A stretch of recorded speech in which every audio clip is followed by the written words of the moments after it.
ஒரு பெரிய அரசன் இந்த உலகம் பூராவையும் ஆண்டுக்கிட்டு இருந்தான். ரொம்ப காலம் அப்படி அரசாட்சி பண்ணிக்கிட்டு இருந்தான். திடீர்னு அவனுக்கும் சில எதிரிகள் முளைச்சாங்க. அவங்கெல்லாம் ஒன்று சேர்ந்து இவனை தோற்கடிச்சுட்டாங்க. தோற்று போனதும் இவனுக்கு பயம் வந்துட்டுது, எங்கே எதிரிகள் நம்ம கொண்டுடுவாங்களோ அப்படின்னு. வெளியில் வந்தால் தனக்கு ஆபத்துன்னு பயந்துக்கிட்டு யாருக்கும் தெரியாமல் ஒரு குகைக்குள்ளே போய் பதுங்கி கிடக்கிறான். நிலைமையை பாருங்கள். முதல் நாள் அரண்மனையில் அதிகாரம் பண்ணிக்கிட்டு இருந்தவன் மறுநாள் குகையில் பயந்து போய் பதுங்கி கிடக்கிறான். ராத்திரி நேரம் வந்தது, பசி வயத்தை கிள்ளுது, பிச்சை எடுத்து சாப்பிட வேண்டிய நிலைமை. பிச்சை எடுக்கிறதுக்கு பாத்திரம் வேணுமே, என்ன பண்ணுறது அப்படின்னு அங்கேயும் இங்கேயும் பார்க்குறான். ஒரு மூலையில் யாரோ விட்டுட்டு போனால் ஒரு ஓடு கிடக்குது. அதை எடுத்துக்கிட்டு புறப்பட்டான். இருட்டில் வழி புரியல. ஏதோ ஒரு யூகத்தில் காலை மெதுவாக எடுத்து வச்சு நடந்து போயிட்டுருக்கிறான். வழியில் ஒரு கருப்பு நாய் படுத்து கிடந்தது. இருட்டில் அவன் இது கண்ணுக்கு சரியாக தெரியல. அவனுக்கு தவறி போய் காலை வச்சுட்டான் அது மேலே. நாய் சும்மா இருக்குமா, வள்ளுன்னு விழுந்து கடிச்சு விட்டுது. காலை பார்க்குறான், காலத்தையும் நினச்சி பார்க்குறான். அரண்மனையில் வீரக்கழல் அணிந்த காலை உடைய மன்னா அப்படின்னு புகழ்வாங்களே புலவர்கள்லாம். ஆனால் அது இன்றைக்கி நாய் கடித்த காலம் ஆகிட்டுதே அப்படின்னு நினைக்கிறான். அது மட்டும் இல்லை, முன்னாடியெல்லாம் பொற்கிண்ணங்களில் தான் அவன் சாப்பிடுவான். ஆனால் இப்போது உடஞ்சி போன ஓட்டு, அது ஓட்டை கையில் வச்சுக்கிட்டு நிற்கிறான். அதில் யாராவது சாப்பாடு போடுவாங்களான்னு. முன்னாடியெல்லாம் நிறைய பேர் அரண்மனைக்கு வருவாங்க. அரசருக்கு காணிக்கைன்னு சொல்லி இவன் காலடியில் கொண்டாந்து கொட்டுவாங்க. அப்போலாம் இவன் அந்த ஜனங்களுடைய முகத்தை திரும்பி கூட பார்க்கறதில்ல. ரொம்ப கர்வமாக உட்காந்துருப்பான். அதே ஆள் இன்றைக்கி எல்லார் கண்ணுலேயும் படுறது மாதிரி பிச்சை எடுத்துக்கிட்டு இருக்கிறான். அப்போலாம் காணிக்கைகளை தன்னுடைய கையால் வாங்கிறது தனக்கு கௌரவ குறைச்சல்னு நினச்சி தன்னுடைய வேலைக்காரங்களை விட்டு தான் அதை வாங்க சொல்லுவான். இப்போ பார்த்திங்கன்னா அவனே தன் கையாலேயே பிச்சை வாங்குறான். நினச்சி பாருங்கள். அந்த மனுஷன் முதல் நாள் அரசன், மறுநாள் பிச்சைக்காரன். எவ்வளோ வித்தியாசம். செல்வம் தான் இப்படி ஒரு வித்தியாசம் ஏற்படுறதுக்கு காரணம். அப்படிப்பட்ட செல்வம் வாழ்க்கையை நடத்துறதுக்கு நமக்கு தேவை தான். ஆனால் அதையே நாம் அடைய வேண்டிய பயனாக நினைக்கிறோம் பாருங்கள், அதுதான் வேடிக்கை. இதை நம்மாழ்வார் அழகாக ஒரு பாசுரத்தில் சொல்கிறார். ஒரு நாயகமாய் ஓட உலகுடன் ஆண்டவர், கருணாய் கவர்ந்த காலர், சிதைகிய பானையர், பெருநாடு காண இம்மையிலே பிச்சைதாம் கொள்வர், திருநாரணன் தாழ் காலம் பெற சிந்தித்து உய்மினோ அப்படிங்கிறார் நம்மாழ்வார். ஒரு பெரிய பணக்காரர் ஒரு துறை வீட்டை போய், சாமி என்கிட்ட நிறைய பணம் இருக்குது, இருந்தாலும் நிம்மதி இல்லை, என்னால் நிம்மதியாக இருக்க முடியல, என்ன காரணம்னு கேட்டாராம். உடனே அந்த துறவி இதுக்கு நேரடியாக பதில் சொல்லாமல் பக்கத்தில் நின்றுக்கிட்டு இருந்த ஒரு குழந்தைய கூப்பிட்டார். அது ஓடியாந்தது. ஒரு ஆப்பிள் பழத்தை எடுத்து அது கையில் கொடுத்தார். அதை வாங்கிக்கிட்டு குழந்தை சிரிச்சுது. இன்னொரு பழத்தை எடுத்து கொடுத்தார். அதை இன்னொரு கையில் வாங்கிட்டு சிரிச்சுது. மூணாவது ஆப்பிள் எடுத்து கொடுத்தார். 2 பழத்தையும் நெஞ்சில் அணைச்சிக்கிட்டு 3ஆவது பழத்தையும் வாங்கிறதுக்கு முயற்சி பண்ணிச்சு. ஆனால் அது உடனே நழுவி கீழே விழுந்து உருண்டு ஓடிச்சு. ஏற்கனவே இருந்ததும் விழுந்துட்டுது. இப்போ அந்த குழந்தை அழ ஆரம்பிச்சுட்டுது. இப்போ அந்த துறவி பணக்காரர்கிட்ட சொன்னாராம், குழந்தைய கவனிச்சியா, 2 ஆப்பிள் போதும்னு அது நினச்சிருந்தா இப்போ அது அழ வேண்டிய அவசியம் வந்திருக்குமா அப்படின்னாராம். எதுவுமே அளவுக்கு மிஞ்சினா துன்பந்தான். இந்த காலத்தில் இதெல்லாம் யார் காதில் வாங்குறாங்க? ஒருத்தனை நல்ல வழிக்கு கொண்டு வரணும்னு நினச்சி அவனை கூப்பிட்டு உட்கார வச்சு இந்த கதையை சொல்லிகிட்டு இருந்தாங்க. சொல்லிவிட்டு அந்த குழந்தை செஞ்சது தப்பு தானே அப்படின்னு கேட்டிருக்கிறாங்க.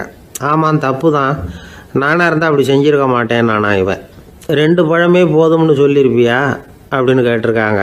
அப்படி இல்லைங்க, அவர் கொடுக்க ஒவ்வொரு பழமாக வாங்கி பின்னாடி வச்சுட்டு மறுபடியும் கையை நீட்டுவேன் அப்படிங்கிறானா. இவெல்லாம் எந்த காலத்தில் திருந்துறது? ஒரு நாள் ஒரு 10-15 பள்ளிக்கூடத்து பிள்ளைங்க தேடிட்டு வந்தாங்க. உங்களை பார்த்துட்டு தான் போகணும், அதுக்காக தான் வந்திருக்கோம்னாங்க. என்ன விஷயம்னு கேட்டோம். நாங்கள்லாம் கூடி ஒரு முடிவு பண்ணியிருக்கிறோம், அதை உங்ககிட்ட சொல்லணும் அப்படின்னாங்க. அதுவும் ஒரு வாண்டு பையன் அதை சொன்னான். என்ன முடிவு அது அப்படின்னு கேட்டோம் ரொம்ப ஆர்வமாக.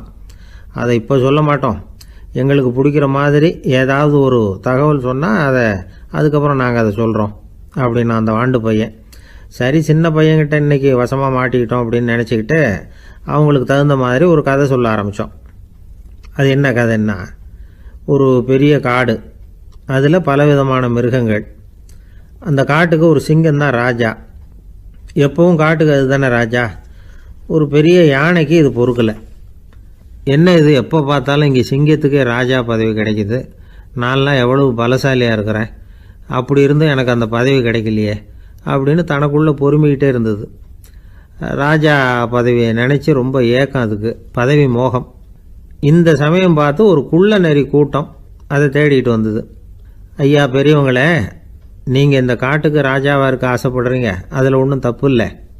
ஆனால் அதுக்கு முன்னாடி நீங்கள் எங்கள் கூட்டத்துக்கு கொஞ்ச நாள் தலைவராக இருங்க, அதாவது ராஜாவாக இருங்களேன், உங்களுக்கும் ஒரு ட்ரைனிங் கிடைச்சது மாதிரி இருக்கும் அப்படின்னு சொல்லியிருக்குது இந்த கூட்டம், குள்ள நெறி கூட்டம்.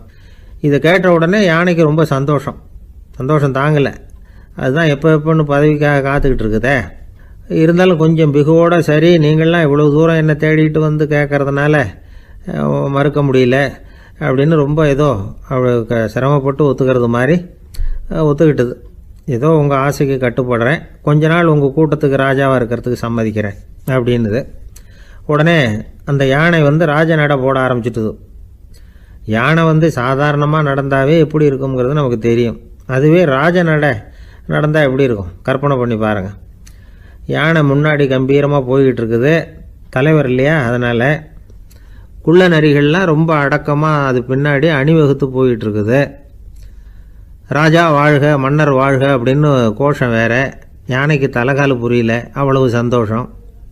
அந்த யானைக்கு செருக்கு, ஆணவம் எல்லாம் ஏற்பட்டு போச்சு. அதுக்கப்புறம் அது தரையை பார்க்குமா, நிமிர்ந்து நடக்க ஆரம்பிச்சுட்டுது. தரையை பார்க்குறதே இல்லை. அப்படி போயிட்டுருக்கிறப்போ ஒரு சதுப்பு நிலத்தில் திடீர்னு காலை வச்சுட்டுது. அவ்வளோதான், கால் உள்ளே போட்டுது. இன்னொரு காலை எடுத்து வச்சுது, அதுவும் உள்ளே போட்டுது. அந்த 2 காலையும் எடுக்கிறதுக்காக அடுத்த 2 காலையும் அழுத்திச்சு, அதுவும் உள்ளே போக ஆரம்பிச்சுட்டுது. இப்போ 4 காலம் வசமாக சேத்துல அழுந்தி போச்சு, எடுக்க முடியல. குள்ள நரிகள்லாம் அதை சுற்றி சுற்றி வந்தது. சிலது சுற்றி நின்று டான்ஸ் ஆட ஆரம்பிச்சுட்டுது யானையை பார்த்துட்டு. இதை யானை பார்த்தது. என்ன இது தலைவர், நான் தவிச்சிக்கிட்டு இருக்கிறேன், தொண்டர்கள்லாம் சுற்றி நின்று வேடிக்கை பார்த்துக்கிட்டு இருக்கிறீங்க, டான்ஸ் ஆடுறீங்க அப்படின்னு கேட்டுதான். தொண்டர்களே, தலைவர் நான் தவிச்சிக்கிட்டு இருக்கிறது உங்களுக்கு தெரியலையா? இப்போ உடனே உங்கள் தலைவரை காப்பாற்ற வேண்டியது உங்கள் கடமை இல்லையா அப்படின்னு கத்துச்சான் அந்த யானை. குள்ள நரிகளில் ஒன்று முன்னாடி நின்று அந்த யானையை பார்த்து தான், தலைவரே எங்களுக்கு ரொம்ப நாளாக ஒரு ஆசை, அந்த ஆசையை நிறைவேற்றிக்கிறதுக்காக தான் உங்களை எங்கள் தலைவராக ஏற்றுக்கிறோம்னு சொன்னோம் அப்படின்னு தான். என்ன ஆசைன்னு கேட்டிருக்கு யானை. யானை கறி சாப்பிட்டு பார்க்கணுங்கிறது எங்களுக்கு ரொம்ப நாள் ஆசை, அது இன்றைக்கி தான் நிறைவேற போகுது அப்படின்னு தான் அந்த நரி. இதை கேட்ட உடனே அந்த யானை அப்படியே மூர்ச்சி ஆகிட்டு தான். நரிகள்லாம் அது மேலே ஏறி குதற ஆரம்பிச்சுட்டு தான். பதவி மேலே இருந்த பேராசை அந்த பலசாலியான யானையையே மாட்டி விட்டுட்டுது பார்த்தீங்களா அப்படின்னு சொல்லி முடித்தோம் இந்த கதையை அந்த சின்ன பிள்ளைங்கக்கிட்ட. சரிங்க, இப்போ நாங்கள் உங்களை தேடி வந்த விஷயம் என்னங்கிறத சொல்லவா அப்படின்னா ஒரு வாண்டு பையன். சீக்கிரம் சொல்லு தம்பி, சஸ்பென்ஸ் தாங்கலை அப்படின்னோம். அவன் மெதுவாக எங்களை பார்த்து சொல்கிறான், எங்களுக்கு கொஞ்ச நாள் நீங்கள் தலைவராக இருந்தால் தேவலை அப்படின்னா. ஒரு ஊரில் ஒரு கோயில் இருந்தது, ரொம்ப பழைய கோயில். உள்ளே போகிறதுக்கே பயமாக இருக்கும், எந்த நேரத்தில் இடிஞ்சு விழுந்துருமோ அப்படிங்கிற பயம். அப்படி இருந்ததுனால யாரும் துணிஞ்சு சாமி கும்பிடுறதுக்கு அங்கே போகிறதில்ல. கோயிலுக்கு வர்ற கூட்டம் கொஞ்சம் கொஞ்சமாக குறைய ஆரம்பிச்சுட்டுது. கோயில் நிர்வாகிகள் எல்லாரும் கூடி உட்காந்து பேசினாங்க. என்ன பண்ணலாம்னு யோசனை பண்ணாங்க. எந்த இடம் மோசமாக இருக்கோ அந்த இடத்த பழுது பார்த்தாங்க. அங்கே எங்கே வர்ணத்தை பூசி கொஞ்சம் அழகுபடுத்தி பார்த்தாங்க. ஏதோ இந்த ஊரில் கோயில்னு ஒன்று இருக்குது, அது மக்களுக்கு தெரியணும் அப்படிங்கிறதுக்காகத்தான் இப்படிலாம் பண்ணாங்க. இருந்தாலும் கோவில் இருக்கிற நிலைமை மக்களுக்கு தெரியும், அதனால் அங்கே வர்றது குறைச்சிக்கிட்டாங்க அவங்க. ஒரு கட்டத்தில் யாருமே வர்றதில்லை, நிலைமை அந்த அளவுக்கு ஆயிட்டுது. மறுபடியும் கோவில் நிர்வாகிகள் கூட்டம் நடந்தது. இந்த கூட்டம் கூட கோயிலுக்கு உள்ளே நடக்கலை, இடிஞ்சு விழுந்துருமோங்கிற பயம். அதனால் வெளியில தான் உட்காந்து கூட்டத்தை நடத்தினாங்க. ஏன்னா உள்ளே போகிறதுக்கு அவங்களுக்கும் துணிச்சல் கிடையாது, எந்த நேரமும் விழுந்துரும் போல் இருந்தது அது. அது வழியாக போகிறவங்க கூட வேகமாக அந்த இடத்த கடந்து போக ஆரம்பிச்சிட்டாங்க.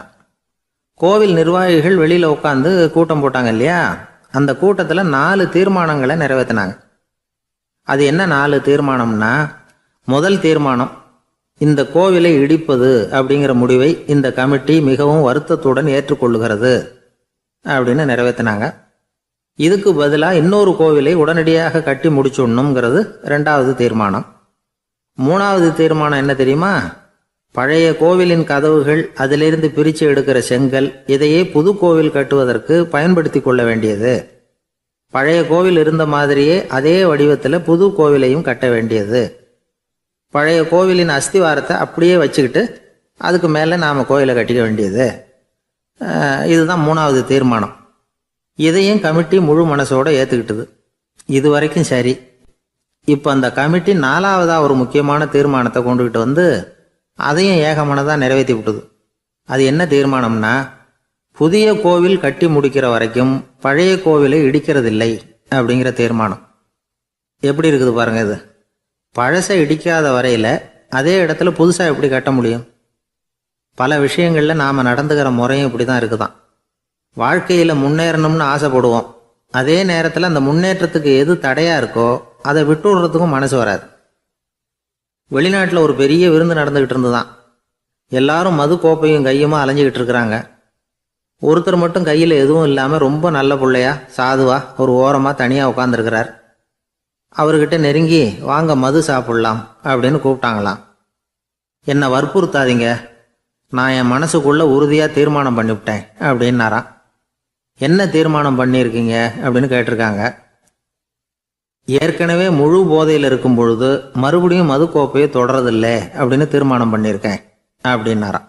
ஒரு ஊரில் ஒரு குரு இருந்தார், ஜென் குரு. அவரை தேடிட்டு ஒரு மன்னர் வந்தார். வந்தவர் ஜப்பான் மன்னர். தோட்டக்கலையை பற்றி தெரிஞ்சுட்டு போகிறதுக்காக அவர் வந்தார். எப்படி தோட்டம் அமைக்கிறது அப்படிங்கிறத பற்றி அந்த குரு விவரமாக சொல்லி கொடுத்தாரு. 1 நாள் 2 நாள் இல்லை, 3 வருஷம் கற்றுக் கொடுத்தார். அதுக்கப்புறம் சொன்னார், நான் கற்றுக் கொடுத்துட்டேன், இனிமேல் நீங்கள் போகலாம், போய் தோட்டம் அமைக்கலாம். அதுதான் உங்களுக்கு பரிசை. தோட்டம் அமைச்ச பிறகு சொல்லி அனுப்புங்க, நான் வந்து பார்க்குறேன். நீங்கள் இங்கே என்னவெல்லாம் கற்றுக்கிட்டீங்களோ அதையெல்லாம் அங்கே செயல்முறையில் செஞ்சு காட்டுங்க அப்படின்னு சொல்லி அனுப்பி வச்சார். மன்னர் போனார். அரண்மனைக்கு பக்கத்திலேயே ஒரு பெரிய தோட்டத்தை உண்டு பண்ணினார். அழகான மரங்களையும் செடிகளையும் உருவாக்கினார். கிட்டத்தட்ட 1000 தோட்டக்காரர்களை பயன்படுத்தி 3 வருஷங்கள் முயற்சி பண்ணி அந்த அழகான தோட்டத்தை உருவாக்கினார். குருக்கிட்ட இருந்து செய்தி வந்தது, நாளைக்கு வந்து தோட்டத்தை பார்க்குறேன் அப்படின்னு. மன்னர் உடனே சுறுசுறுப்பாயிட்டார். முதல் நாளே தோட்டத்தை சுத்தப்படுத்தினார். ராத்திரி பூரா யாரும் தூங்கலை. எல்லாருக்கும் தோட்டத்தை ஒழுங்குபடுத்துகிற வேலை. அது அந்தந்த இடத்துல ஒழுங்காக இருக்குதா அப்படின்னு சரி பார்த்தாங்க. ஒரு தவறும் இல்லாத வகையில் அதை ஒழுங்குபடுத்தினாங்க. மறுநாள் குரு வந்தார், தோட்டத்தை பார்த்தார். அவருக்கு கோபம் வந்துட்டுது. மன்னருக்கு ஆச்சரியம், எப்பவும் சிரிச்சுக்கிட்டே இருக்கிறவர் இப்போ இப்படி இருக்கிறாரே அப்படின்னு.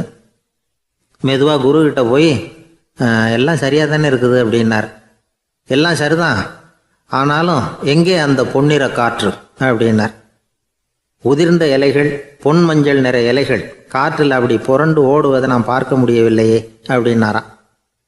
அது இல்லாமல் இந்த தோட்டம் உயிரோட்டம் உள்ளதாக இருக்காது, இதில் பாடல் இல்லை, ஆடல் இல்லை, அதெல்லாம் இல்லாமல் இந்த தோட்டம் ரொம்பவும் செயற்கையாக தெரியுதேன்னாராம். மன்னர் இப்போ தான் யோசனை பண்ணார். கீழே கிடந்த காஞ்சி போன இலைகள் மட்டும் இல்லை, மரத்தில் இருந்த காஞ்சி போன இலைகளையும் அப்புறப்படுத்தி சுத்தமாக வச்சிருக்கிறார். இறப்பும் வாழ்க்கையினுடைய ஒரு பகுதி தான். மரணம்ங்கிறது வாழ்க்கைக்கு எதிரானது அல்ல, அதை நிரப்பும் ஒரு பகுதி தான் அது. மரணம் இல்லையில் வாழ்க்கையே இல்லை அப்படிங்கிறது பெரியவங்க கருத்து. இப்போ அந்த தோட்டம் அழகாக தான் இருக்குது, இருந்தாலும் அது ஒரு ஓவியம் மாதிரி உயிர் இல்லாமல் இருக்கு. குரு ஒரு வாளியை கையில் எடுத்துக்கிட்டார். தோட்டத்தை விட்டு வெளியில் போனார். ஏற்கனவே வீசி எறிந்த அந்த சருகுகளை எல்லாம் அள்ளி கொண்டுகிட்டு வந்தார். உள்ள எல்லா இடங்கள்லையும் அதை வீசினார். உடனே காற்று அந்த காய்ந்த சருகுகளையும் பழுத்த இலைகளையும் அசைக்க ஆரம்பிச்சுட்டுது. இப்போ அங்கே சலசல சத்தம், சங்கீதம், இலைகளின் நடனம், ஓவியம் மாதிரி இருந்த அந்த தோட்டத்துக்கு இப்போ உயிர் வந்துட்டுது. இதுதான் அந்த பொன்னான காற்று அப்படின்னாராம் குரு. மன்னருக்கு புரிஞ்சுது. மிகப்பெரிய ஜென் கேள்வி ஒன்று உண்டு. உம்மான் அப்படிங்கிற ஒரு பெரிய குருவை பார்த்து துறவி ஒருத்தர் கேட்டாராம், இலைகள் எல்லாம் கீழே விழுந்து மரங்கள் மொட்டையாக இருக்கும் பொழுது என்ன நடக்கும்? இதுதான் கேள்வி. இதுக்கு உம்மான் சொன்ன பதில் பொன்னான காற்று, தி கோல்டன் விண்டு அப்படின்னாராம். இதுக்கு என்ன விளக்கம்னா, உன்னுடைய எண்ணங்கள் எல்லாம் உன்னுடைய மனசிலிருந்து கீழே விழுந்து உனது உள்ளுணர்வானது மொட்டையாக நிற்கும் நிலைதான் அது. உனது வேர்களின் அருகில் காற்று வீசுகிறது. எல்லா எண்ணங்களும் உன்னிலிருந்து வெகு தூரத்துக்கு புரண்டு கொண்டே சென்று விடுகிறது. நீ அவற்றை கடந்து விட்டால் நீ அவைகளுக்கெல்லாம் மேலெழுந்து கீழே பார்ப்பவனைப் போல நிற்க ஆரம்பித்து விடுவாய். அதுதான் தியானம் என்பது அப்படின்னு சொல்கிறாங்க. தியானம்ங்கிறது எண்ணத்துக்கு எதிரானதில்லை.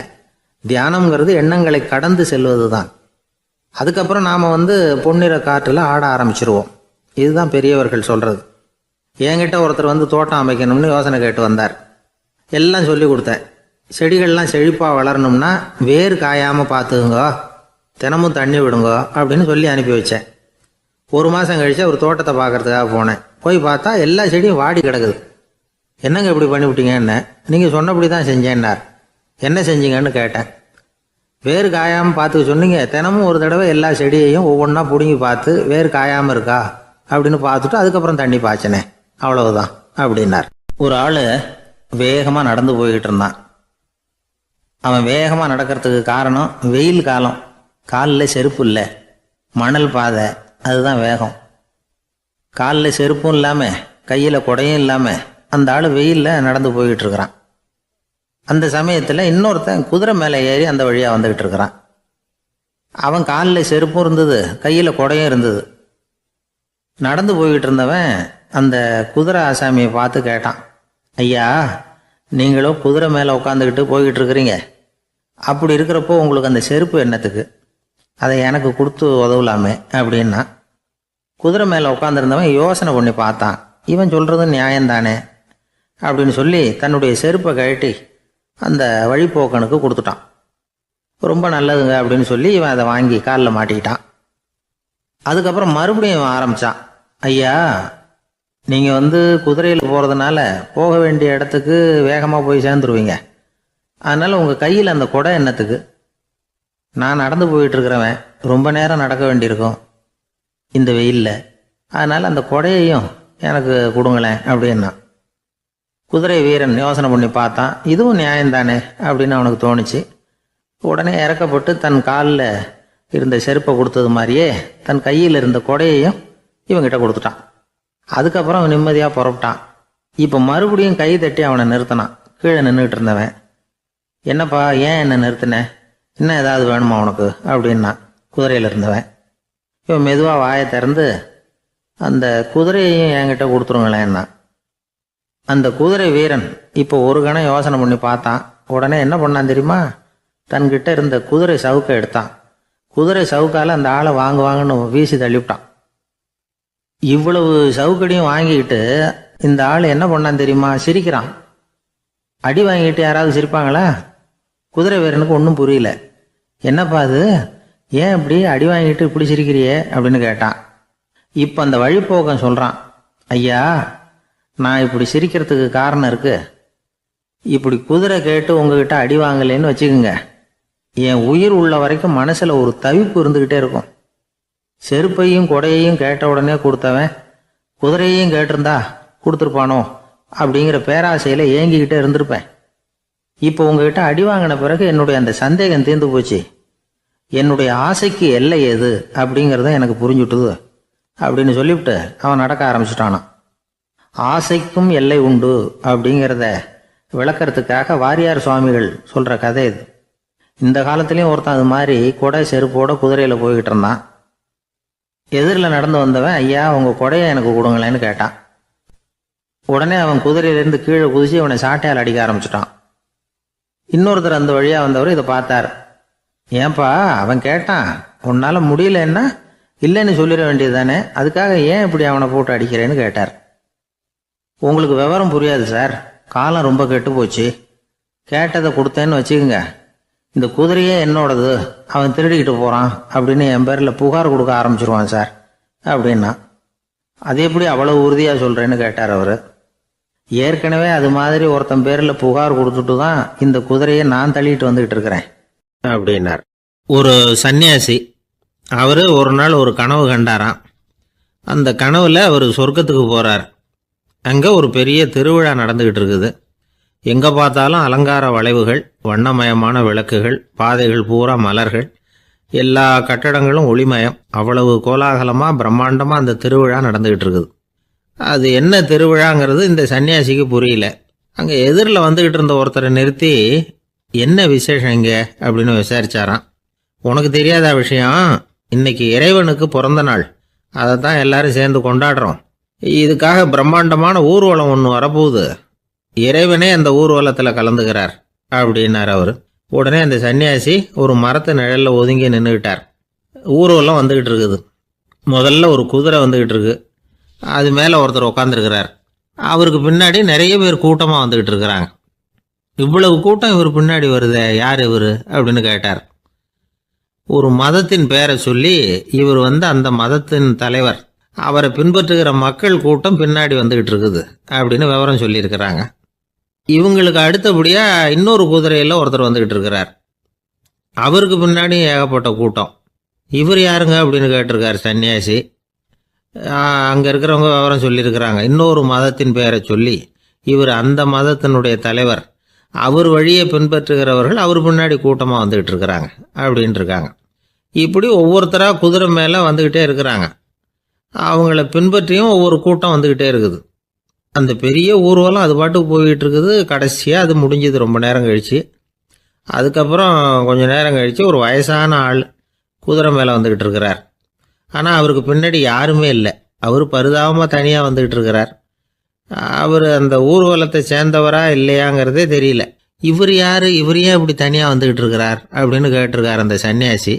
என்னது இப்படி கேட்குறீங்க? இவர் தான் கடவுள், இவருக்காக தான் இன்றைக்கி இந்த ஊர்வலமே நடக்குது, இவருக்கு தான் இன்றைக்கி பிறந்த நாள், முன்னாடி போகிற ஊர்வலம் பூரா இவருடைய பிறந்த நாளை கொண்டாடுறதுக்காக தான் அப்படின்ட்டுருக்காங்க. இதை கேட்டதும் அந்த சன்னியாசிக்கு திடுக்குன்னு தூக்கி போட்டிருக்கு. இது வரைக்கும் கனவு கண்டுகிட்டு இருந்தவர் முடிச்சுக்கிட்டார். அதுக்கப்புறம் தான் யோசித்து பார்த்துருக்கார். உண்மைதான், மக்கள் எல்லாரும் பக்தி மார்க்கத்தில் போகிறதா நினச்சிக்கிட்டு பாதம் மாறி போய்கிட்டு இருக்கிறாங்க.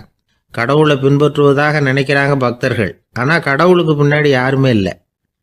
இன்னமும் இயல்பாக இதை பற்றி யோசித்து பார்த்தா உண்மைக்கு பின்னாடி தான் நான் போய்கிட்டு இருக்கேன் அப்படின்னு நிறைய பேர் சொல்கிறாங்க. ஆனால் அந்த உண்மை அனாதையாக போய்கிட்டு இருக்குது. அப்படி ஆயிட்டுது உலகம். இந்த காலத்துலேயும் ஒரு ஊர்வலம், ஒரு பெரிய மனுஷருக்கு பிறந்த நாள் விழா. அவர் குதிரை மேலே ஏறி முன்னாடி போய்கிட்டு இருக்கிறார். அவருக்கு பின்னாடி ஒரு 100 பேர் தொண்டர்கள் அவங்க பாட்டுக்கு போகிறாங்க.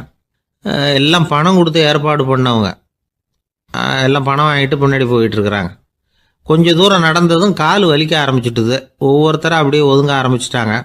அதான் முன்னாடியே பணம் கிடச்சிட்டுதே, இனிமேல் ஒதுங்கினா என்னன்னு ஒதுங்கிட்டாங்க. ஒரு கட்டத்தில் குதிரையில் போகிறவர் தற்செயலாக திரும்பி பார்க்குறாரு. பின்னாடி யாருமே இல்லை, எல்லோரும் ஓடி போயிட்டாங்க. ஒரே ஒரு ஆள் மட்டும் ரொம்ப விசுவாசமாக பின்னாடி நடந்து வந்துக்கிட்டு இருந்தான். ஏன்ப்பா நீ மட்டும் வந்துக்கிட்டு இருக்கிறியே, நீ வீட்டுக்கு போகலையான்னு கேட்டிருக்காரு அவர். நீங்கள் அந்த குதிரையையும் அதுக்குள்ளே வாடகை பணத்தையும் கொடுத்துட்டீங்கன்னா நானும் போயிடுவேன் அப்படின்னு நானாம் இந்த ஆள். ஒரு ஊரில் ஒருத்தர் இருந்தார், ரொம்ப நல்லவர். யாருக்காவது ஏதாவது கொடுத்துக்கிட்டே இருப்பார், கொடையாளி. தினமும் யாராவது ஒருத்தருக்கு ஏதாவது கொடுக்கலன்னா அவருக்கு தூக்கம் வராது. அப்படி ஒரு பழக்கம். அது மட்டும் இல்லை, அவர் கொடுக்கறது அடுத்தவங்களுக்கு தெரியாது. அவ்வளவு ரகசியமாக அதை கொடுப்பார். வலது கை கொடுக்கறது இடது கைக்கு தெரியக்கூடாதுன்னு சொல்லுவாங்கள்ல, அது மாதிரி அவர். ஒரு நாள் ராத்திரி அவர் ஏற்கனவே தயாராக கட்டி வச்சிருந்த பணம் முடிச்ச கையில் எடுத்துக்கிட்டு வீட்டை விட்டு வெளியில் வந்தார். தெருவில் இறங்கி நடந்தார். இன்னைக்கு யாருக்கு தர்மம் செய்கிறது அப்படின்னு யோசனை பண்ணிட்டு இருட்டில் நடந்து வந்துக்கிட்டு இருக்கிறார். யாரோ ஒருத்தர் எதிரில் வர்றது மாதிரி தெரிஞ்சுது. உடனே அவர்கிட்ட போனார். தன்கிட்ட இருந்த பணம் முடிச்சு அவசரமாக அவர் கையில் திணிச்சுட்டு திரும்பி வந்துட்டார். அப்பாடா, ஒரு வழியாக யாருக்கும் தெரியாமல் இன்னைக்கு தர்மம் பண்ணியாச்சு அப்படிங்கிற மகிழ்ச்சி, மன நிறைவு அவர் முகத்தில். நிம்மதியாக தூங்கினார். அப்புறம் எழுந்திரிச்சார். மறுநாள் காலையில் ஊர் பூரா ஒரே பேச்சு. என்ன பேச்சுன்னா, நேற்று ராத்திரி ஒரு திருடன் கையில் யாரோ பணத்தை கொடுத்துட்டு போயிருக்கிறாங்க அப்படின்னு எல்லாரும் பேசிக்கிட்டு இருக்கிறாங்க. இதை கேள்விப்பட்டதும் அந்த பெரியவருக்கு ரொம்ப வருத்தமாக போச்சு. அடடா, போயும் ஒரு திருடனுக்காக உதவி பண்ணியிருக்கிறோம், பிரயோஜனம் இல்லாமல் போட்டுதே அப்படின்னு நினச்சார். சரி, இன்னைக்கும் யாருக்காவது உதவி பண்ணணும் அப்படின்னு முடிவு பண்ணினார். ராத்திரி நேரம் வந்தது. இவர் வழக்கம் போல் தெருவில் இறங்கி நடந்தார். கையில் பணம் முடிச்சு. எதிரில் ஒரு பெண் உருவம் மங்கலாக தெரிஞ்சது.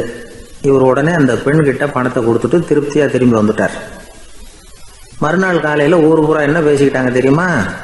நேற்று ராத்திரி நெறி தவறி நடக்கிற ஒரு பெண்ணின் கையில் யாரோ பணத்தை வச்சுட்டு போயிருக்கிறாங்க அப்படின்னு எல்லாரும் பேசிக்கிறாங்க. அடடா, இன்னைக்கும் தவறுதலாக நடந்து போச்சு அப்படின்னு ஒரு வருத்தப்பட்டார். இருக்கட்டும், இன்னைக்கும் ஏதாவது தர்மம் பண்ணுவோம் அப்படின்னு நினச்சிக்கிட்டாரு. 3வது நாள் ராத்திரியும் புறப்பட்டார். இப்பவும் எதிரில் ஒருத்தர் வந்தார். இவர் பணத்தை கொடுத்தார், திரும்பி வந்துட்டார்.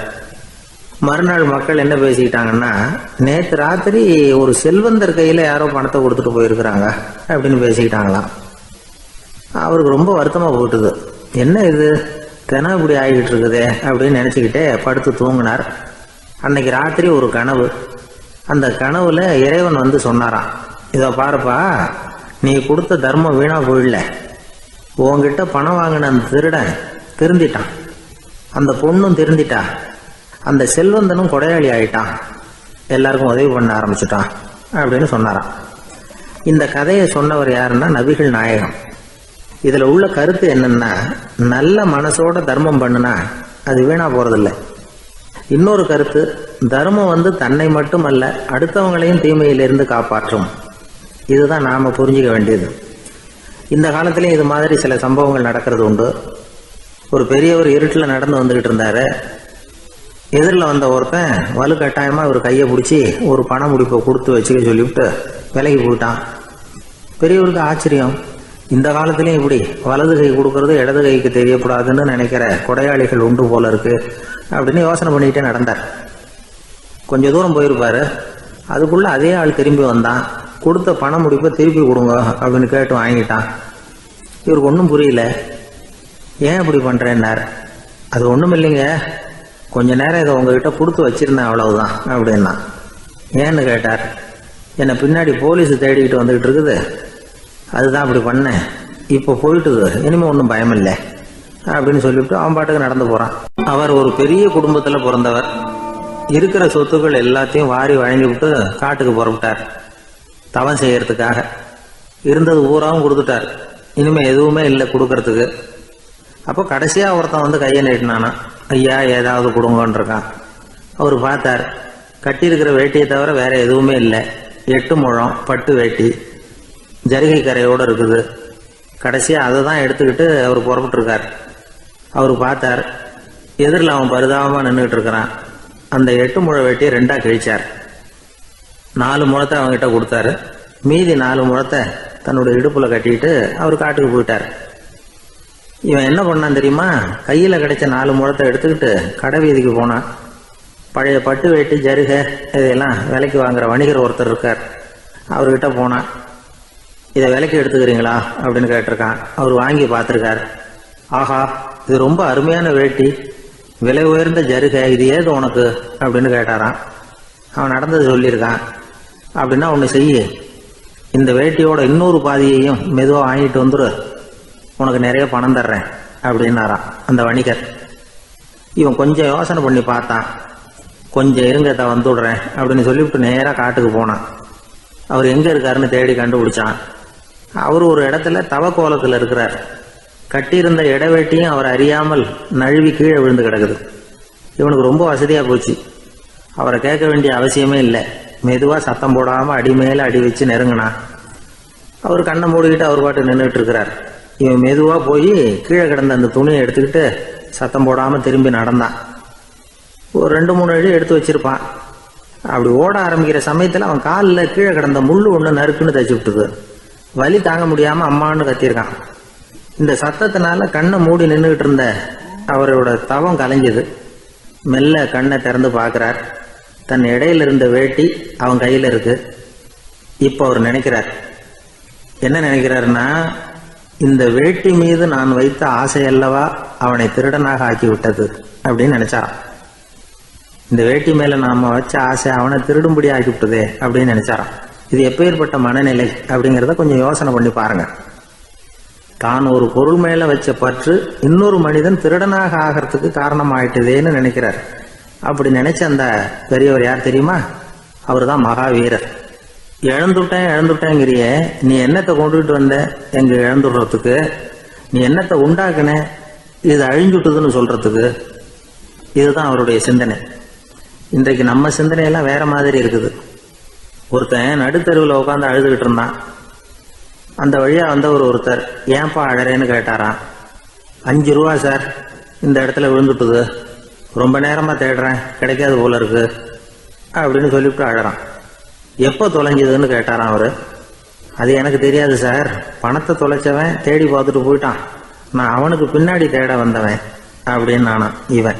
நம்மள மாதிரி ஒரு ஆசாமி அவன் நம்மள மாதிரியே கற்பனை பண்ணான். அதாவது நாம தான் இந்த உலகத்துல ரொம்பவும் கஷ்டப்படுறோம், மற்றவங்க எல்லாம் சந்தோஷமா இருக்கிறாங்க அப்படின்னு அவன் நினைச்சுக்கிட்டான். அவன் ஒரு நாள் கடவுளை வேண்டிக்கிட்டானான், சுவாமி, இந்த உலகத்துல எவ்வளவோ பேர் இருக்கிறாங்க, ஒவ்வொருத்தருக்கும் ஒவ்வொரு விதமான கஷ்டம் இருக்கலாம், ஒத்துக்கிறேன். இருந்தாலும் எனக்கு அது கொஞ்சம் அதிகமா இருக்கிறது மாதிரி தெரியுது. அதனால நீங்க எனக்காக ஒரு சின்ன உதவி செஞ்சா போதும். அது வேற ஒண்ணும் இல்ல, என்கிட்ட இருக்கிற துயரங்களை இன்னொருத்தர் யாருகிட்டயாவது கொடுத்துருங்க, அவர்கிட்ட இருக்கிற துயரங்களை என்கிட்ட மாத்தி கொடுத்துருங்க. ஒரு மியூச்சுவல் டிரான்ஸ்பர், அவ்வளவுதான். அப்படி பண்ணிவிட்டா போதும் அப்படின்னு வேண்டிக்கிட்டானான். அன்னைக்கு ராத்திரியே அவன் ஒரு கனவு கண்டிருக்கான். வானத்திலிருந்து ஒரு குரல் கேட்டிருக்கு. அது என்ன சொல்லிச்சு தெரியுமா?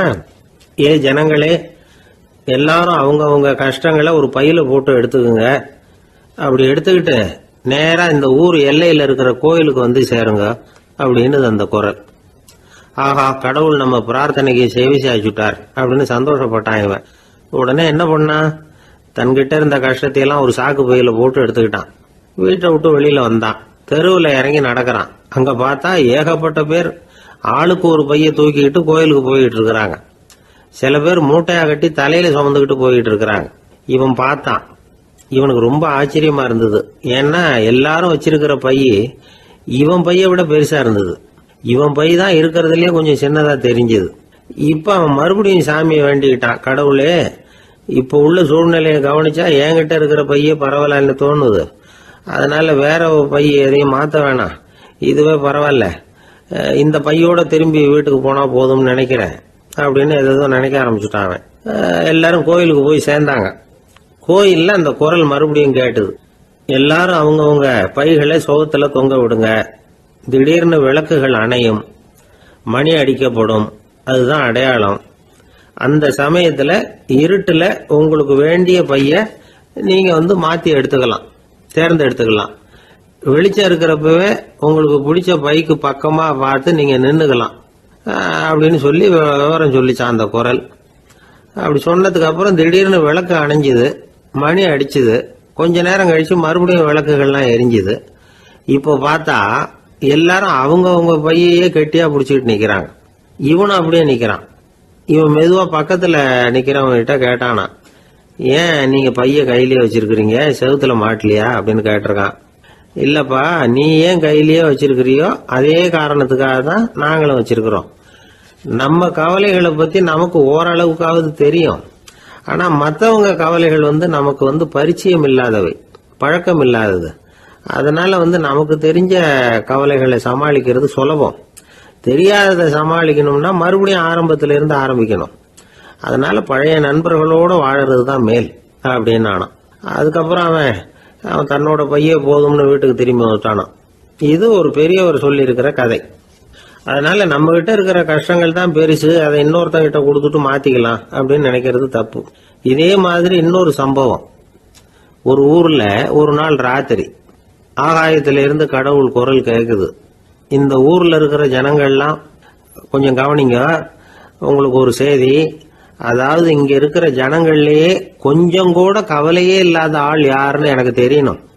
அதனால எல்லாரும் அவங்க கவலைகளை ஒரு பையில போட்டு எடுத்துக்கிட்டு கோயிலுக்கு வாங்க அப்படின்னாரு கடவுள். உடனே வரிசையா எல்லாரும் வர ஆரம்பிச்சாங்க. எல்லார் கையிலயும் பை இருந்தது, சின்னதும் பெருசுமா. கவலையே இல்லாத ஆள் யாருன்னு தேடினார் கடவுள். ஒரே ஒரு ஆள் மட்டும் கையில எதுவும் இல்லாம வெறும் கையை வீசிக்கிட்டு ரொம்ப ஜாலியா நடந்து வந்துகிட்டு இருந்தான். கடவுள் அவங்க கிட்ட போனார். ஏப்பா, உனக்கு கவலையே இல்லையா அப்படின்னு கேட்டார். எனக்கும் சில கவலைகள்லாம் உண்டு அப்படின்னு அவன். எங்க அதெல்லாம்னு கேட்டிருக்காரு கடவுள். பின்னாடி லாரியில வந்துகிட்டு இருக்கு அப்படின்னு அவன். ஒரு காட்டுல ஒரு நரி இருந்தது. ஒரு நாள் காலை நேரம் அது தன்னுடைய இருப்பிடத்திலிருந்து வெளியில வந்தது. கொஞ்சம் தூரம் நடந்து வந்தது. அப்பதான் அது தன்னோட நிழலை கவனிச்சு பார்த்தது. பார்த்தா அது ரொம்ப நீளமா பெருசா இருக்குது. காலை நேரத்துல நிழல் அப்படித்தானே இருக்கும். ஆனா அந்த நரிக்கு அந்த விஷயம் தெரியல. தன்னுடைய நீண்ட பெரிய நிழலை பார்த்து ஆச்சரியப்பட்டது. ஆஹா, நாம இவ்வளவு பெருசாவா இருக்கிறோம் அப்படின்னா என்னுடைய காலை சாப்பாட்டுக்கு ஒரு யானை இல்லைன்னா ஒரு ஒட்டகம் கிடைச்சாதான் சரியா இருக்கும் போல இருக்கு அப்படின்னு முடிவு பண்ணிட்டுது. உடனே ஒரு யானை அல்லது ஒட்டகத்தை தேடி அலைஞ்சது, எங்க கிடைக்கும்னு. கிடைக்கவே இல்லை. மத்தியானம் 12 மணி ஆயிட்டுது. பசியோட அலையுது. இப்ப தன்னோட நிழலை பார்த்தது. அது மத்தியான நிழல் எப்படி இருக்கும், அது ரொம்பவும் குறுகி போய் தெரிஞ்சது. உடனே அந்த நரி என்ன நினைச்சுக்கிட்டு தான் தெரியுமா, காலை ஆகாரம் சாப்பிடாததுனால நம்ம உடம்பு இப்படி அழிச்சு போட்டுதே அப்படின்னு நினச்சிக்கிட்டு தான். கொஞ்ச நேரம் கழித்து மறுபடியும் தன்னுடைய நிழலை பார்க்குது. அது இன்னமும் குறுகி போய் காலடியிலேயே வந்துட்டுது. அதுக்கு பயமாக போயிடுது. ஐயையோ, இன்னும் கொஞ்ச நேரத்தில் நாம் இறந்துருவோம் போல இருக்க, இப்போ என்ன செய்யறது? இந்த சமயத்தில் ஒரு எறும்பு கிடைச்சா கூட போதும், அதை நம்ம காலை ஆகாரமாக நினச்சி சாப்பிட்டுள்ளாமே அப்படின்னு நினச்சிதான். நம்முடைய நிழல் கூட நம்மளை மாதிரியே தான் அடிக்கடி மாறிக்கிட்டே தான் இருக்குது. அது எப்பவும் ஒரே மாதிரி இருக்கிறது இல்லை. மனிதனுக்கு ஏற்படுகிற தன்முனைப்பு இருக்கு பாருங்க, ஈகோ, அது கூட ஒரு நிழல் மாதிரி தானா. அப்படி நினைக்க ஆரம்பிச்சுட்டா அதனால ஏதும் பிரச்சனை வராதான். தன்முனைப்பை நிழல் போலவே ஏற்றுக்கொள்ளுங்கள் அப்படிங்கிறது பெரியவங்க கருத்து. ஒரு காரியத்தை வெற்றிகரமாக நல்ல விதமாக செஞ்சு முடிக்கிறோம்னு வச்சுக்கோங்க, அந்த சமயத்தில் ஒரு வித நுட்பமான தற்பெருமை நமக்குள்ள உண்டாகுது. இது இயற்கையானது, அதனால இது மேலே பற்று வைக்கக்கூடாது. அப்படி வைக்க ஆரம்பிச்சுட்டா அந்த தற்பெருமை ஒரு நிரந்தர விருந்தாளியா நம்ம கிட்ட தங்கிக்கும். நம்ம நிழல் எப்படின்னு பாருங்க, நாம நடக்கும் பொழுது நம்ம பின்னாடியே வரும். தன்முனைப்பையும் அப்படியே நினைச்சுக்குங்க. நிழல் யாருக்கும் எந்த பிரச்சனையையும் உண்டாக்குறது இல்லை. ஆனா அந்த நிழலை கண்டே நாம பயப்பட ஆரம்பிச்சுட்டா நாம எதுலையும் வெற்றி காண முடியாது. நிழலோட சண்டை போடக்கூடாது. அது மாதிரி தன்முனைப்போடவும் நாம சண்டை போட வேண்டியதில்லை. இல்லாத ஒன்றோடு சண்டை போடுறது எப்படின்னா, அது இருட்டோட சண்டை போடுறது மாதிரி. நாம நிழல் கிடையாது, நம்ம கிட்ட இருக்கிற தன்முனைப்பு ஒரு நிழல். நம்ம நிழலையும் நமக்கு சமமா பார்க்குறோம் பாருங்க, அங்கதான் சிக்கலே ஆரம்பம். இப்போ நாம நடந்து போய்கிட்டு இருக்கிறோம், நம்ம நிழல் தரையில விழுது. யாரோ ஒருத்தர் நம்ம நிழல் மேல காலை வச்சு நடந்து போறார். உடனே அவர்கிட்ட சண்டைக்கா போறோம், ஏண்டா என் நிழலை மிதிச்ச அப்படின்னு. நமக்கு தெரியும் அது நிழல் தாங்கிறது. அவர் உங்க மேல நடக்கல, உங்களுடைய நிழல் மேலதான் நடக்கிறார். அது மாதிரி உங்க தன்முனைப்பின் மேல யாராவது நடந்தா உங்களை அவமானப்படுத்துறதா நினைக்கிறீங்க. காரணம், நாமளும் நம்ம தன்முனைப்பும் ஒண்ணுங்கிற நினைப்பு தான் காரணம், மற்றபடி வேற ஒன்றும் கிடையாது. நம்ம நிழல் மேல நடக்கிறவர் நம்மளை காயப்படுத்துறது இல்லை. தன்முனைப்பை வேண்டாத ஒன்னாவும் பார்க்க வேண்டியதில்லை. அது இயற்கை. நிழலை உங்க முன்னாடி வைக்க வேணாம், அது உங்க பின்னாடியே இருக்கட்டும். நிழலின் நிழலாகி விடாதீர்கள், நீங்கள் நீங்களாகவே இருங்கள். இதுதான் சான்றோர் சிந்தனை. ஒரு பேருந்துல ஒரே நெரிசல். ஒருத்தர் பக்கத்துல நின்றுகிட்டு இருந்தவர்கிட்ட ரொம்ப பணிவா விசாரிச்சார், ஏன் சார் நீங்க ஏதாவது பெரிய உத்தியோகத்துல இருக்கிறீங்களா அப்படின்னார். அப்படிலாம் ஒண்ணும் இல்லைங்க என்னார் அவரு. அப்படின்னா வேற ஏதாவது அரசியல்ல பெரிய பதவியில் இருக்கிறீங்களா அப்படின்னு கேட்டார். அதுவும் இல்லைங்கன்னார். சரி, பணமாவது அதிகமாக வச்சிருக்கீங்களா அப்படின்னு கேட்டார். அப்படிலாம் ஒன்றும் கிடையாது சார்னார் அவரு. அப்புறம் எதுக்கடா என் காலை மிதிச்சுக்கிட்டு இருக்கிற, எடுறா காலை அப்படின்னாராம் இவர். ஒரு ஆள் இருந்தார், அவர் தன்னை ஒரு குருன்னு சொல்லிக்கிட்டார். மௌன குரு, வாயே திறக்கிறது இல்லை. அவருக்கு 2 சீடர்கள் உண்டு. இவங்க தான் வர்றவங்க கிட்ட பேசுவாங்க, விளக்கம் கொடுப்பாங்க. ஒரு நாள் இந்த சீடர்கள் 2 பேரும் எங்கேயோ வெளியில் போயிட்டாங்க. அந்த நேரம் பார்த்து ஒருத்தர் அங்கே வந்தார், குரு கிட்ட போனார். குருவே, புத்தர்னா என்னன்னு கேட்டார். குருவுக்கு ஒன்றும் புரியல. அவர் உண்மையான குருவாக இருந்தாவில் புரியும். அவர் திருன்னு முழிக்க ஆரம்பிச்சிட்டார். இந்த நேரம் பார்த்து இந்த சீடர்கள் எங்கேயோ போயிட்டாங்களே, என்ன பண்ணுறது, உதவிக்கு யாராவது கிடைக்க மாட்டாங்களா அப்படின்னு அப்படியே சுற்றி பார்க்குறார். அங்கங்கே பார்க்குறார். வந்தவர் இதை கவனித்தார். ஏதோ புரிஞ்சுக்கிட்ட ஒரு மாதிரி அடுத்த கேள்வி கேட்டார். தர்மம்னா என்ன சுவாமின்னார். குருவுக்கு ரொம்ப சங்கடமாக போச்சு. நம்ம நிலைமை இப்படி ஆகிட்டுதே, இக்கட்டில் மாட்டிக்கிட்டோமே அப்படின்னு நினச்சபடியே விட்டத்தை பார்த்தார். அப்புறம் குனிஞ்சு தரையை பார்த்தார். அப்படியே உட்காந்துக்கிட்டார். வந்தவர் உடனே அடுத்த கேள்விக்கு போயிட்டார். தியானம்னா என்ன சுவாமின்னார். பாவம் என்ன பண்ணுவார் அந்த குரு, பேசாமல் கண்ணை கெட்டியாக மூடிக்கிட்டார். இது ஏதடா வம்பா போச்சுன்னு. இவர் இப்படி பண்ணால் கூட வந்தவர் சளைக்கல. இன்னொரு கேள்வியும் கேட்டார். ஆசீர்வாதம்னா என்ன அப்படின்னார். இவர் பார்த்தார், இப்படியே போனால் இவர் கேள்வி கேட்குறத நிறுத்த மாட்டார் அப்படின்னு நினச்சிக்கிட்டு எனக்கு ஒன்றுமே தெரியாதுங்கிற பாவனையில் 2 கையையும் விரித்து காட்டினார். வந்தவர் முகத்தில் மகிழ்ச்சி, மன நிறைவு, ஏதோ எல்லாம் புரிஞ்சுக்கிட்ட ஒரு மாதிரி அங்கேருந்து புறப்பட்டு போனார். வழியில் அந்த குருவோட சீடர்கள் 2 பேரையும் சந்தித்தார். உங்கள் குருவை தான் பார்த்துட்டு வரேன்னார் இவர். என்ன நடந்ததுன்னு கேட்டாங்க. இவர் விவரமாக சொல்கிறார். உங்கள் குரு எவ்வளவு பெரிய ஞானி தெரியுமா? புத்தர்னா என்னன்னு கேட்டேன். அதுக்கு அவர் அப்படியும் இப்படியும் பார்த்தார். அதுக்கு என்ன அர்த்தம் தெரியுமா? மக்கள் புத்தரை அங்கேயும் இங்கேயும் தேடுறாங்க. உண்மையில் அவர் அங்கேயும் இங்கேயும் தேடி கண்டுபிடிக்க முடியாது. அப்படிங்கிறத அவர் செய்கை மூலம் உணர்த்தினார். அதுக்கப்புறம் தர்மம்னா என்னன்னு கேட்டேன். அவர் மேலேயும் கீழையும் பார்த்து தர்மம் சமமானது, அதில் உயர்வு தாழ்வு இல்லைங்கிறத உணர்த்தினார். அதுக்கப்புறம் தியானம்னா என்னன்னு கேட்டேன். கண்ணை மூடிக்கிட்டார். கண்ணை மூடி காணுகிற அற்புதம் அது அப்படிங்கிறத புரிஞ்சுக்கிட்டேன். கடைசியாக ஆசீர்வதிக்கப்படுறது பற்றி கேட்டேன். கைகளை நீட்டி உதவுறது தான் அது அப்படிங்கிறத தன்னுடைய இருகை விரித்து உணர்த்தினார். எவ்வளோ பெரிய மகான் அவர் அப்படின்னு சொல்லிவிட்டு அவர் பாட்டு போயிட்டார். சீடர்கள் அதுக்கப்புறம் மெதுவாக குருக்கிட்ட வந்து சேர்ந்தாங்க. அவங்கள பார்த்ததும் குருவுக்கு கோபம் வந்துட்டுது. அடே பாவிகளா, எங்கடா போய் தொலைஞ்சிங்க, நான் ஒரு ஆளுகிட்ட மாட்டிக்கிட்டு என்ன பாடுபட்டிருக்கேன்னு தெரியுமான்னார். இது மாதிரி தான் நாம் சாதாரண மனிதர்களின் புற வேடங்களிலேயே மயங்கி போயிடுறோம். அவங்க பேச்சு, செய்கை, பார்வை இதிலெல்லாம் ஏதோ பெரிய தத்துவம் இருக்கிறதாக நினச்சிக்கிறோம். உண்மையிலேயே அந்த தத்துவங்கள் யாருக்கு சொந்தம்? அவங்களுக்கு இல்லை, நமக்கு தான் சொந்தம். நாம் தானே அதை கற்பிச்சுக்கிட்டோம். நம்மை நாம் அடையாளம் கண்டுக்கிறது இல்லை, நாம் யாருங்கிறது நமக்கு புரியறதில்ல. அதுதான் இன்றைக்கி நடக்கிறது. அதனால தான் அடுத்தவங்களை தேடி ஓடிக்கிட்டு இருக்கிறோம். சில வீடுகளில் கூட இது மாதிரி சைகைகள் உண்டு. சில குடும்ப தலைவர்கள் தினமும் காலையில் கண்ணை கெட்டியாக மூடிக்கிட்டு கை ரெண்டையும் சுத்தமாக விரித்து வச்சுக்கிட்டே உட்காந்து தியானம் பண்ணுறது வழக்கம். எதுக்காக அப்படி பண்ணுறீங்கன்னு ஒருத்தரை பார்த்து கேட்டேன். இந்த மாதம் வாங்கின சம்பளம் பூரா தீர்ந்து போச்சு, இனிமேல் என் கையில் சுத்தமாக ஒன்றும் இல்லை, புதுசாக எதுவும் செலவு வச்சுடாதே அப்படிங்கிறத அப்படி உள்ளங்கை ரெண்டையும் விரித்து காட்டி அவங்களுக்கு உணர்த்துறேன் அப்படின்னார். எனக்கு வாழ்க்கையில் ஒரே ஒரு ஆசை தான் சார் அப்படின்னார் ஒருத்தர். அது என்னன்னு கேட்டேன். ஆசைகளை ஒழிச்சுடணுங்கிறது தான் என்னோட ஆசை அப்படின்னார். இப்படி ஆசைகளை ஒழிக்க வேண்டும் அப்படிங்கிறதையே ஒரு ஆசையாக கொள்வது அபத்தம் அப்படிங்கிறார் ஒரு பெரியவர். இது மாதிரி ஆசைகளை ஒழிக்க ஆசைப்பட்டால் அந்த நோக்கம் நிறைவேறாதான். அந்த முயற்சியால் புதுசாக சில துன்பங்கள் தான் சேருமா. அதில் புதுசாக ஒரு ஆசை தலை தூக்கும் அப்படிங்கிறார் அவர். ஆசைகளை தானாக விழ வச்சுடலாம். அதுக்கு வழி என்ன தெரியுமா? எந்த ஒரு ஆசையையுமே பூரணமாக நிறைவேற்றி கொள்ள முடியாதுங்கிறத உணரணும்.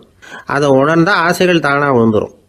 அதை விட்டுட்டு ஆசைகளை விட்டுடணுங்கிறதையே ஒரு ஆசையாக வச்சுக்கிட்டு அதுக்காக கடுமையாக முயற்சிகளையும் செஞ்சுக்கிட்டு நான் ஆசைகளை விட்டுட்டு ஞானோதயம் அடையிறதுக்கு கடுமையாக முயற்சி பண்ணிகிட்டு இருக்கிறேன் சார் அப்படின்னு சொல்லிக்கிட்டு இருந்தால் எந்த காலத்துலேயும் ஞானோதயம் வரப்போகிறதில்ல. அதுக்கு பதிலாக துன்பந்தான் சேரும் அப்படிங்கிறது அவரோட கருத்து. எந்த ஒரு ஆசையையும் பூரணமாக நிறைவேற்றி கொள்ள முடியாது அப்படிங்கிறத உணரணும். ஒரு ராஜா, அவர் மனசில் அமைதி இல்லை, எப்பவும் கஷ்டப்பட்டுக்கிட்டே இருந்தார். இந்த துன்பத்தை போக்குறதுக்கு பல வழிகளில் என்னென்னமோ முயற்சியெல்லாம் பண்ணி பார்த்தார், ஒன்றும் சரியாக வரல. கடைசியாக ஒரு காரியம் பண்ணார். அதாவது ஒரு வேதாந்தியை தேடிட்டு போனார். அவரை பார்த்து கேட்டார், ஐயா, என்னுடைய துன்பங்கள்லேருந்து நான் விடுபடணும், அதுக்கு சுலபமாக ஏதாவது ஒரு வழி இருந்தால் சொல்லுங்களேன் அப்படின்னு கேட்டுக்கிட்டார். அதுக்கு அந்த வேதாந்தி சொன்னார், அதுக்கு ஒரு வழி சொல்கிறேன், அது மாதிரி செய். அதாவது உன்னுடைய ராஜ்யத்துக்குள்ள போதுங்கிற மனசோட வாழுற ஒருத்தனை கண்டுபிடிக்கணும். அப்படி கண்டுபிடிச்சி அவனுடைய சட்டையை வாங்கி நீ போட்டுக்கணும். அப்படி போட்டுக்கிட்டா உன்னுடைய துன்பம் தீர்ந்துடும் அப்படின்னார். உடனே ராஜாவுக்கு ரொம்ப மகிழ்ச்சி. அரண்மனையில் இருந்த அத்தனை பேரையும் ஆளுக்கு ஒரு பக்கமாக அனுப்புனார், தேட சொன்னார். போதுங்கிற மனசுடைய ஒருத்தனை கண்டுபிடிச்சி கொண்டுகிட்டு வாங்க அப்படின்னார். எங்கெங்கேயோ தேடி கடைசியாக ஒரு ஆளை கண்டுபிடிச்சாங்க. அவன் போதுங்கிற மனசோடு இருக்கிறவன் தான். ஆனால் அவன்கிட்ட சட்டை எதுவும் இல்லை. இடையில கட்டியிருக்கிற துண்டே போதுங்கிற மனசோடு அவன் வாழ்ந்துக்கிட்டு இருக்கிறான். சட்டை இருந்தாவில் ராஜா வாங்கி மாட்டிக்க முடியும். அந்த வேதாந்தி ஏன் அப்படி சொன்னாருங்கிறதுக்கான அர்த்தம் இப்போ தான் ராஜாவுக்கு புரிஞ்சுதான். இது வரைக்கும் சொன்னதெல்லாம் ஞான மார்க்கத்தை தேடிக்கிட்டுறவனுக்கான உள்ள தகவல். இப்போ இன்னைக்கு இளைஞர்கள் இதை கேட்டுவிட்டு நமக்கு ஆசையே வேணாம் அப்படின்னு முடிவு பண்ணிவிட்டா வாழ்க்கையில் முன்னேறவே முடியாது. நம்முடைய முயற்சிக்கு ஆசை தான் தூண்டுகோல். அதனால் இந்த ஆசையையும் அந்த ஆசையையும் போட்டு குழப்பிக்கக்கூடாது. ஆனால் ஒன்று, பேராசை நமக்கு தேவையில்லை. நாம் படுற ஆசையிலேயும் ஒரு நியாயம் இருக்கணும். ஏன்னா நம்மளில் சில பேர் நீங்கள் தான் சார் சொன்னீங்க, அதனால தான் ஆசைப்பட்டேன், அரை தான் கிடச்சிது மிச்சம் அப்படிம்பாங்க கன்னத்தை தடவிக்கிட்டே. அதனால் இப்போல்லாம் எந்த தகவலை சொன்னாலும் ரொம்ப எச்சரிக்கையாக இருக்க வேண்டியிருக்குது. ஒரு ஆள் ஒரு கடை வச்சு வியாபாரம் பண்ணிக்கிட்டு இருந்தான். அவனுக்கு ரொம்ப பேராசை, நிறைய பணம் சேர்க்கணும்னு. திடீர்னு ஒரு நாள் அவனுக்கு உடம்பு ரொம்ப சுகம் இல்லாமல் போயிட்டுது. இனிமேல் பிழைக்கிறது கஷ்டங்கிற நிலைமை. மரணப்படுகையில் இருக்கிறான். சொந்தக்காரங்கள்லாம் சுற்றி உட்காந்துருக்குறாங்க. இவன் மெதுவாக கண்ணை திறந்து பார்க்குறான். என் வீட்டுக்காரி எங்கேன்னா, இதோ இருக்கேன் அப்படின்னாங்க அந்த அம்மா. பசங்கள்லாம் எங்கேங்கிறான், இதோ பக்கத்தில் தான் நின்றுக்கிட்டு இருக்கிறோங்கிறாங்க. பொண்ணுங்க எங்கேங்கிறான், எல்லாம் இங்கே தான் இருக்கிறோம் அப்படிங்கிறாங்க. எல்லாம் இங்கே தான் பக்கத்தில் தான் இருக்கோம், நீங்கள் கவலைப்படாதீங்கன்னு சொல்கிறாங்க எல்லாம். அவன் மெதுவாக கஷ்டப்பட்டு வாயை திறந்து, அட பாவிங்களா, எல்லாரும் இங்கே இருந்தால் அங்கே கடையை யார் கவனிக்கிறது அப்படின்னானா. ராமகிருஷ்ணர் வாழ்ந்த காலத்தில் நடந்த ஒரு நிகழ்ச்சி இது. அப்போது ஒரு ஓவியர் இருந்தாராம். அவருக்கு ஒரு ஆசை, ராமகிருஷ்ணர் படத்தை வரையணும், அதை அவர்கிட்டயே கொண்டுட்டு போய் காட்டி அபிப்பிராயம் கேட்கணும். இதுதான் அந்த ஓவியரின் ஆசை. உடனே ராமகிருஷ்ணர் படத்தை வரைஞ்சி முடித்தார். அதை எடுத்துக்கிட்டு போனார். இவர் போன சமயம் அங்கே ராமகிருஷ்ணர் சீடர்களோடு உட்காந்துருக்கிறார். விவேகானந்தர் அங்கே இருக்கிறார். இந்த ஓவியர் கொண்டுகிட்டு போய் தான் வரைந்த ஓவியத்தை அவர்கிட்ட காட்டினார். ராமகிருஷ்ண பரமஹம்சரின் ஓவியத்தை ராமகிருஷ்ணர்கிட்டயே காட்டுறார். ராமகிருஷ்ணர் என்ன பண்ணார் தெரியுமா? அந்த படத்தை பார்த்தார். உடனே அது காலை தொட்டார். குருதேவருடைய இந்த செயல் சீடர்களுக்கு ரொம்ப வியப்பை உண்டு பண்ணிச்சு. சில பேர் மனசுக்குள்ளேயே ரொம்ப குழம்பி போக ஆரம்பிச்சிட்டாங்க, என்ன இப்படி பண்ணுறாருன்னு. என்ன இது அவரோட படம், அவரே அவரோட படத்தின் காலை தொடுறார் அப்படின்னு யோசிச்சாங்க. சில பேர் ஒன்றும் புரியாமல் ஒருத்தர் பார்த்து சிரிச்சுக்கிட்டாங்க. அந்த இடத்துல சீடர்கள் மட்டும் இல்லை, சீடர் அல்லாத பல பேர் இருந்தாங்க. தன்னுடைய காலை தானே தொடர இவருடைய செயல் பற்றி என்ன நினைக்கிறது அப்படின்னு அவங்களும் குழம்பி போய் நிற்கிறாங்க. அந்த படத்தை வரைஞ்சி அவர்கிட்ட காட்டின அந்த ஓவியருக்கும் அதிர்ச்சி. இருந்தாலும் அவர் சீடர் கிடையாது. அதனால் கொஞ்சம் துணிச்சலை வர வச்சுக்கிட்டு கேட்டார், என்னங்க இது, என்னால் என்னுடைய கண்களையே நம்ப முடியல, இது உங்கள் சொந்த உருவப்படம், நீங்கள் உங்கள் சொந்த கால்களையே தொடுறீங்க, இது எங்களுக்கு கொஞ்சம் சங்கடமாக இருக்குதே அப்படின்னார். ராமகிருஷ்ணரின் கண்களில் ஆனந்த கண்ணீர் வழிஞ்சுதான். அவர் சொன்னாராம், இது என்னோட படம்ங்கிறது எனக்கு தெரியும், ஆனால் இது என்னோட படம்ங்கிறதுனால நான் இதோட காலை தொடலை. நீ என்னுடைய சமாதி நிலையை இந்த படத்தில் படம் பிடிச்சி காட்டியிருக்கிற, அதனால் அதோட காலை தொடறேன். சமாதி நிலையில் யார் இருந்தாலும், அது என்னுடைய படமாக இருந்தாலும் சரி அல்லது வேறு யாருடைய படமாக இருந்தாலும் சரி, படம் யாருதுங்கிறது முக்கியம் இல்லை. இதில் எது முக்கியம்னா அது தன்னை உணர்ந்த ஒரு உணர்நிலையின் படம். அப்படி இருக்கிறப்போ அதோட காலை நான் தொடணும்.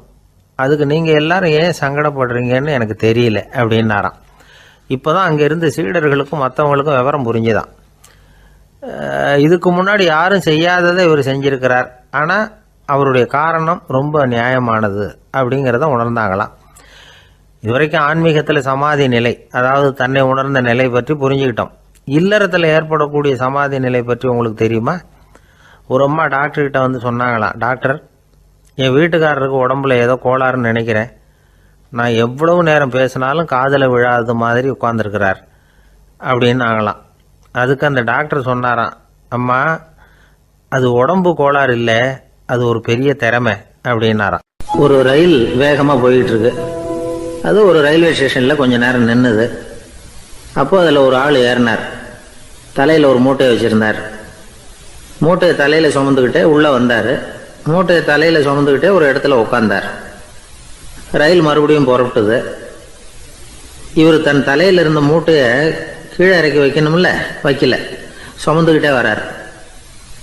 எதிரில் உட்காந்துருந்தவர் கேட்டார், ஏங்க ஏன் இப்படியே உட்காந்துருக்குறீங்க தலையில் மூட்டையை வச்சுக்கிட்டு, மூட்டையை கீழே இறக்கி வைக்கலாமே அப்படின்னார்.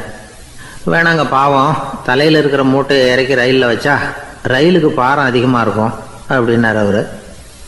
இப்படி ஒரு ஆளை பார்த்தா நமக்கு சிரிப்பு தான் வரும். ஏன்னா ரயிலுங்கிறது அந்த மூட்டையையும் சேர்த்து சுமந்துக்கிட்டு தான் போகுது. அவன் அந்த மூட்டையை தலையில் வச்சுருந்தாலும் ஒன்று தான், தரையில் வச்சுருந்தாலும் ஒன்று தான். அதனால் ரயிலுக்கு எந்த மாற்றமும் ஏற்பட போகிறதில்ல. அதே மாதிரி தான் நம்ம மனமும். இதுவும் ஒரு தேவையில்லாத சுமை, அனாவசியமாக சுமந்துக்கிட்டு இருக்கிறோம்.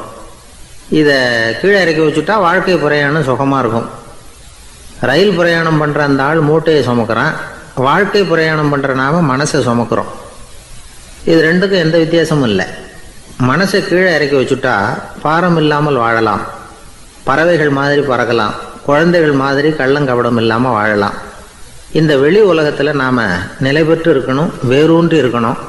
அதே சமயம் நம்முடைய உள்வெளியில் ஆன்மீக வாழ்க்கையில் பாரம் இல்லாமல் இருக்கணும். அப்போ பறக்கணும், நதியை போல் ஓடணும், மிதக்கணும், பயணம் சுகமாக இருக்கும், களைப்பு தெரியாது, கவலை தெரியாது.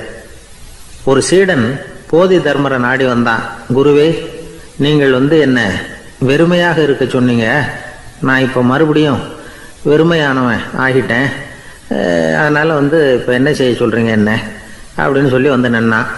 உடனே அந்த குரு பக்கத்தில் இருந்த ஒரு குச்சியை எடுத்து அவன் தலையில் அடித்து, போய் அந்த வெற்றுத்தன்மையையும் வீசி எறிந்து விட்டு வா அப்படின்னார். நான் இப்போ காலியாக இருக்கிறேன்னு ஒருத்தன் சொல்கிறான்னு வச்சுங்க, அது உண்மை இல்லை. ஏன்னா இன்னமும் அதில் நான்கிற எண்ணம் இருக்குது. எந்த சிந்தனையும் இல்லாமல் இருக்கிறது கடினம்தான். ஆனாலும் மனிதன் அதில் உள்ள நுட்பத்தை புரிஞ்சுக்கிட்டான்னா இவ்வளவு தூரம் தூக்கி சுமந்துக்கிட்டு வந்த அந்த மனதின் முட்டாள்தனத்தை அவனே பார்த்துட்டு சிரிப்பான். இதுதான் பெரியவங்க சொல்லியிருக்கிற ஆலோசனை. நம்மால் ஒருத்தன் தலையில் ஒரு பெரிய மூங்கில் கூடையோடு ரயிலில் உட்காந்தான்.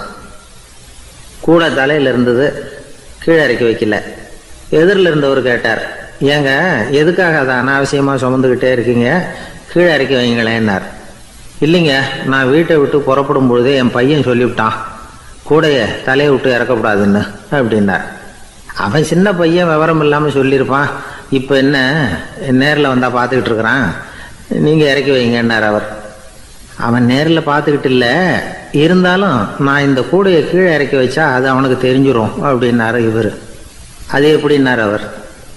அவன் தனக்கு டிக்கெட் வாங்க வேணாம்னு சொல்லி இப்போ இந்த கூடைக்குள்ளே தான் உட்காந்துருக்கிறான் அப்படின்னார் இவர். ஒரு பெரிய நினைவு மண்டபம், அதுக்கு முன்னாடி ஒரு அப்பாவும் பிள்ளையும் நின்றுக்கிட்டு இருக்கிறாங்க.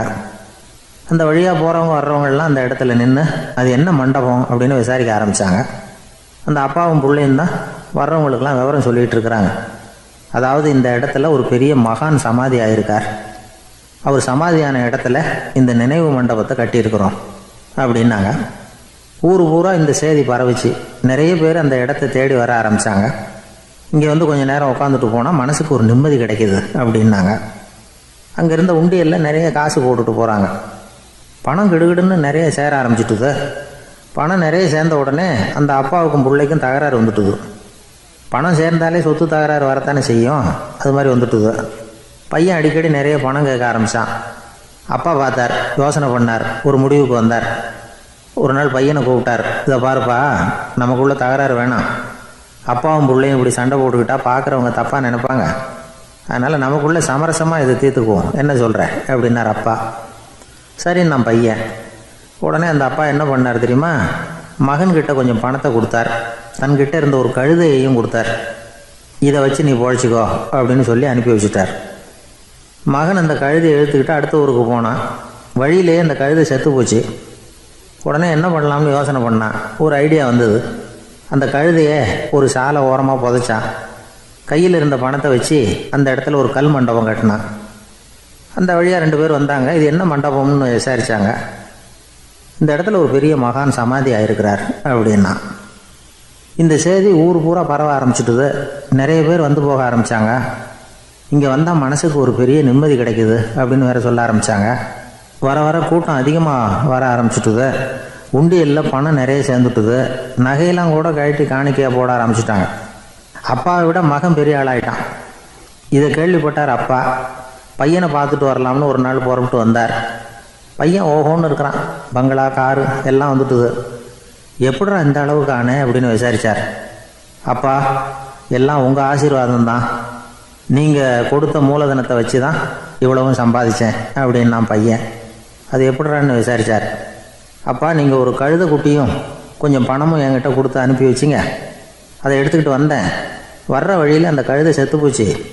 உடனே யோசனை பண்ணேன், அந்த கழுதையை இந்த இடத்துல புதைச்சேன். கையில் இருந்த பணத்தை வச்சு மண்டபம் கட்டினேன். மகான் ஒருத்தர் சமாதி ஆகிருக்கார் அப்படின்னு வதந்தியை கிளப்பி விட்டேன். ஜனங்கள்லாம் ஏமாந்து போய் காசை கொண்டாந்து போட ஆரம்பிச்சிட்டாங்க. நான் பொழைச்சிக்கிட்டு இருக்கிறேன் அப்படின்னா. இப்போதான்டா நீ என் புள்ள அப்படின்னு சொல்லி சந்தோஷப்பட்டாரான் அந்த அப்பா. ஏன் அப்படி சொல்கிறீங்கன்னு கேட்டிருக்கான் பையன். கழுதை குட்டியை புதைச்சி மண்டபம் கட்டியிருக்கிற நீ, ஏற்கனவே நம்ம ஊரில் நாம் கட்டியிருக்கிறோமே மண்டபம், அது இந்த கழுதையோட அம்மாவை புதைச்ச இடம். மகான் சமாதி ஆகிருக்காருன்னு நானும் சும்மா கப்ஸாக தான் விட்டுக்கிட்டு இருக்கேன் அப்படின்னாரான் அப்பா. முட்டாள் ஜனங்களை நினச்சி அந்த 2 பேரும் சத்தம் போட்டு சிரித்தாங்களாம். மனுஷன் ஏமாத்துறது ரொம்ப சுலபம். என் கூட படித்த ஒருத்தன் திடீர்னு ஒரு நாள் எல்லாருக்கும் அருள் வாக்கு சொல்ல ஆரம்பிச்சிட்டான். அவன் ஒரு ஆஃபீஸ்லேயும் வேலை பார்க்குறான். ஆஃபீஸில் உள்ளவங்கள்லாம் அவங்ககிட்ட வந்து அருள் வாக்கு கேட்குறது வழக்கம். ஒரு நாள் நான் அவன் முன்னாடி போய் உட்காந்து பேசிக்கிட்டு இருந்தேன். அப்போ அதே ஆஃபீஸில் வேலை பார்க்குற ஒருத்தர் அவங்ககிட்ட வந்து, சுவாமி, என் மேஜையில் வச்சுருந்த பேனா திடீர்னு காணாமல் போட்டுது, அது திரும்ப கிடைக்குமா எனக்கு அப்படின்னு கேட்டார். இவன் கண்ணை உருட்டி பார்த்துட்டு, அது உனக்கு கிடைக்காது, புதுசாக வேற ஒன்று வாங்கிக்கப்போ அப்படின்னா. சரின்னு அவர் போயிட்டார். அவர் போனதுக்கப்புறம் நான் மெதுவாக இவனை பார்த்து, அது எப்படிறாது, அது உனக்கு கிடைக்காதுன்னு அவ்வளோ